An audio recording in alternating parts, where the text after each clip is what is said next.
welcome back to my channel. Cooking time. Today is Monday. Past 5 in the afternoon. Ngayon ay gagawa ko guys ng laing or Bicol Express. Nagluto ako kanina ng inihaw na isda. Tatanggalin ko yung tinik niya tapos ihalo ko siya. So mamaya guys, pagkatapos ko nito, i-prepare ko lang lahat ng sangkap tapos papakita ko sa inyo.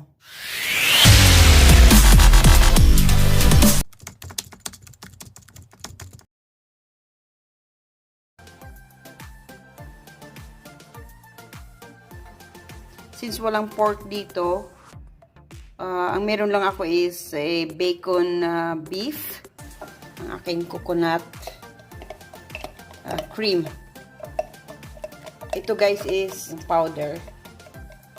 Minix ko lang siya ng water. So yan, dried leaves ng gabi. Ayan siya. Been a while na hindi ako nakapag-upload ng cooking. Ito ay medyo special. Ang dish ko ngayon ay laing, ginatang na laing or Bicol Express. So, actually, ang dish na to, alam ko yung lasa niya, but I don't know how to cook it. Kaya parang challenge ito. Ang mga sangkap ko dito ay walang measurement. Yan. So, let's start. Gigisa ko muna siya. Everything. Ayan.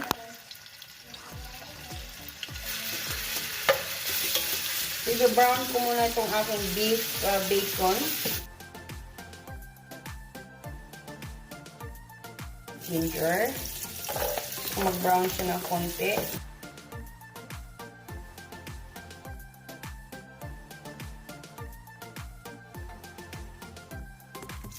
So, next is garlic.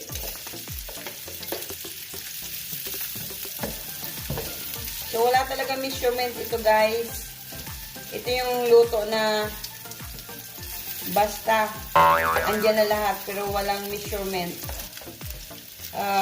Shout out kay Lily Lorisco, na medyo matagal na niyang tinatanong sa akin bakit hindi ko itry na lutuin yung Bicol Express. So, ito na siya.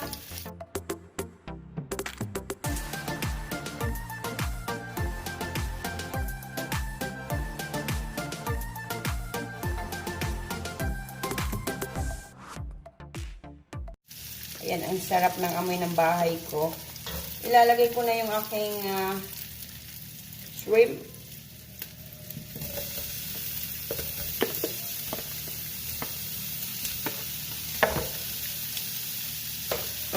Kaya nga pala guys, I just want to say thank you.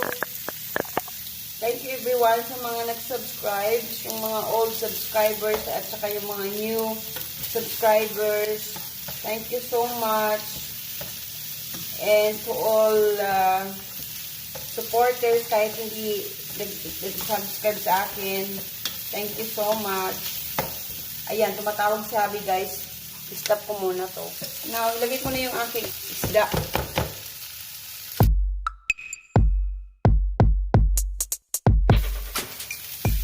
Ilagay ko na yung aking coconut.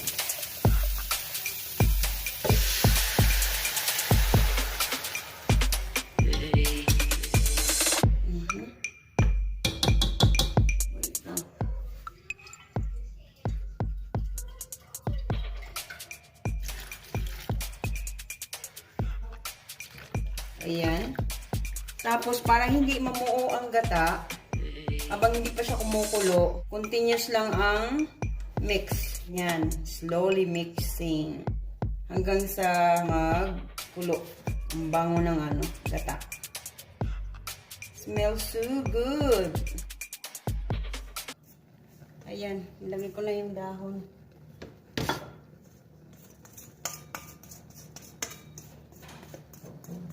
Wait!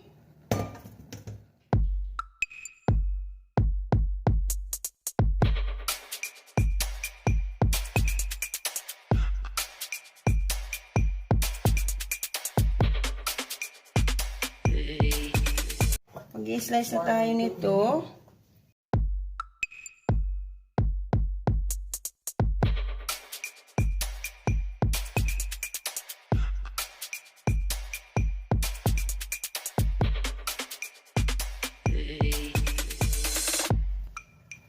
So, dapat dito talaga guys, yung maanghang. Kasi, kung hindi siya maging maanghang, so hindi siya pwedeng tawagin na Bicol Express.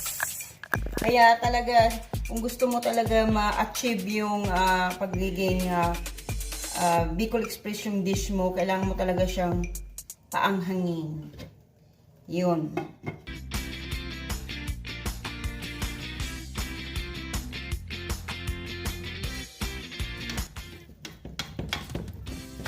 Ang bango. Pati siya ng ano. Salt. Mommy? What? I can't find Daddy. Oh, I don't know. Mommy, why are What? you preparing this food?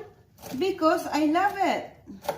So you mean you're not gonna eat outside? We will. I'll just keep this one. It's not gonna be spoil a leaf. Wait, Mommy. It will not spoil. I will trick Daddy. But don't tell him. Like what? What trick you're doing to Daddy? I'm gonna say that there's a ghost in the house, and Daddy will freak out. Oh, really? Mommy, but don't tell him.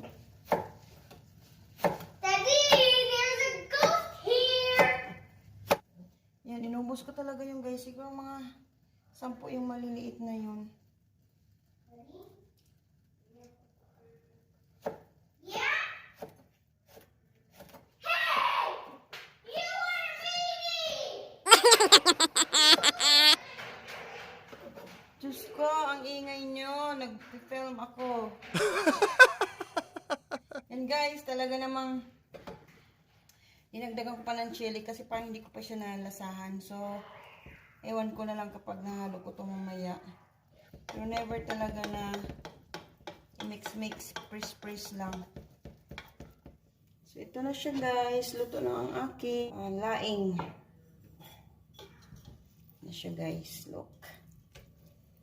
Look at yung gata.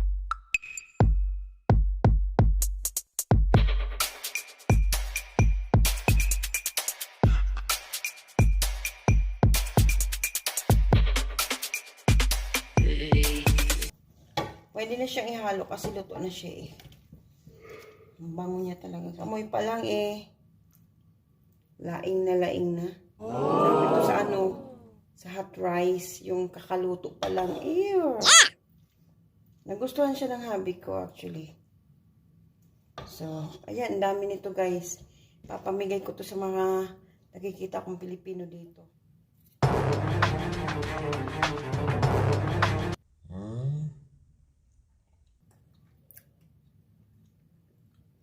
Ayan na. Sarap niya guys. First time ko magluto nito. So, ang sarap niya. Hindi siya nakakayang pamigay. Kaya, guys,